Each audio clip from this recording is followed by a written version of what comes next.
Our latest masterclass, Rise of the Dark Side, is now out. Over the next few weeks, we're going to be showing you how to create amazing Star Wars effects at home. Today we'll be looking at the different ways that we use the camera tracker in HitFilm Pro. Match moving or motion tracking is one of the biggest pillars in visual effects. It can be a huge task to reproduce the geometry and object movement of a live-action shot in a 3D environment, but thanks to Foundry's camera tracker, this is a breeze in HitFilm Pro. Let's punch it! Punch it, Chewie! Before we begin, once you've imported your footage via the import icon, we'll first need to make a composite shot. Select the footage and drag over the composite shot button. A new composite shot will open with the settings of the footage. The first step in camera tracking is removing the data we don't want considered, i.e. the band of rebels charging. We're doing this because they move at a different speed and this affects the results of our track. To start, we'll first go to the freehand mask tool and begin going around the area of your subject. This is going to be what's referred to as a garbage mask. Something that's not too neat but covers the actors all the same. To continue our masking, we'll need to fully see the area. So for now, set the mask type to none. Once completed, open the mask drop down, enter mask and transform. Then let's set a keyframe for this point by hitting the icon beside the value. From here we can move along the timeline and any alterations will set a keyframe for us. Then keyframe the mask over the course of the clip.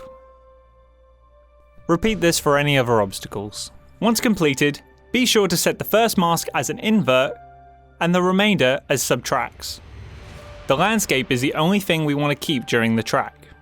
With our masking done, go into the effects window. Under the Foundry, we'll apply the camera tracker to our footage.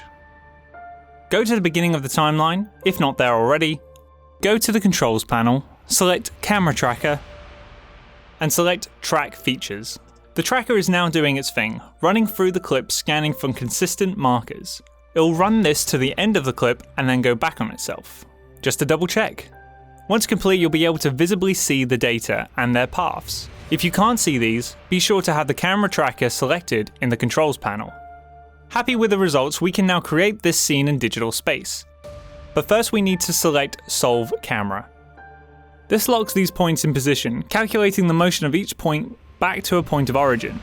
Like a reverse photogrammetry. Not sure what photogrammetry is? Well, subscribe and you'll find out in an upcoming tutorial. Once done, we can select Create Scene. The tracker has now generated a 3D camera for this shot. You may notice the ground plane could be off, as it is in my scene. Click and drag to select 3 or 4 markers from the viewer window. And in the camera tracker tab in the bottom left, you can open the tab, go into ground plane, and set to selected. The markers selected have now become the reference corners for your ground plane. From here, we're now able to easily import 3D models into your shot. I'm interrupting here to let you know that down in the description you can find a 3D model and animation to import into your own scene. Spread the fear of the Empire with the dreaded AST. ATST. What? It's an ATST. Chicken looking one? It's an ATST. To import a 3D model, go up to the import from the media window, and by selecting the arrow, we're presented with more options. Go to Import 3D Model and find ATST. Before continuing, be sure to add all the textures to the designated imports. For a more in-depth tutorial on setting up 3D models, see the card on screen now. Then hit OK. Now let's drag this model onto the timeline and into our scene. Currently there's not much going on. So back at the import arrow, let's import an animation file. You're needing the ABC file. If we now open the drop-down of our model and under Models, ATST, we can actually drag our animation file onto the model. Boom! You may need to rotate and adjust your model in order to view it. We can do this by changing the world transform values. To position this into your scene properly, let's go back into our footage. Now go into the control panel of this layer, and after clicking the camera tracker, bringing up our visuals, we can select a marker near where we'd like this model to stand.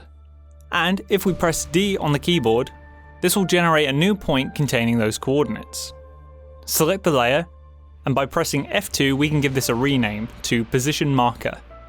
Select the position marker and press Ctrl and C to copy.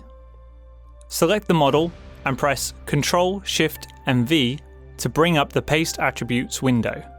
We can select Position, Remove rotation as we've already seen to it, then hit OK. To check and possibly reposition, go into the View tab and select 4.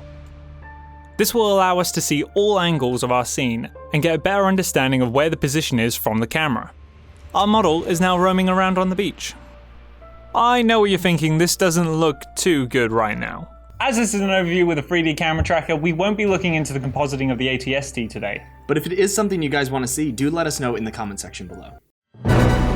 In a shot like the Force Throw or X-Wing cockpit shot, we needed to keep the camera static for clean plates. However, to keep the action high, handheld would give these the additional kick. To support this, we filmed the handheld footage separately. It doesn't matter what it can be of, as long as there is a clear object for tracking. I even did mine sitting at my desk. Like before, simply apply the camera tracker, track the features, and solve the camera. Once you have your camera generated, you can add your footage in, then turning this into a 3D plane by going to the dimensions icon. Then, of course, scale and rotate until you have the full frame. For additional detail and depth, mask around your subject, then bring them forward in Z space. This will create a small parallax during the movement, giving the impression your camera is moving within the area. During this shot from the rebels running from blaster attacks, we used the feature tracker to map out the scene and plan where the blasters were going to hit or pass. To do this, the shot was scanned with the feature tracker, camera solved, and scene created. Then, by selecting a marker and hitting D on the keyboard, we could set a point in its place. Once you've repeated this for other items in your space, you can set the view to 2-shot, one as the active camera and the other as the top view. You now have a collection of markers in Z space to get a sense of the depth of the scene. With these, you can easily copy and paste the attributes from and to for any assets, like debris, explosions, or any other goodies from Action VFX.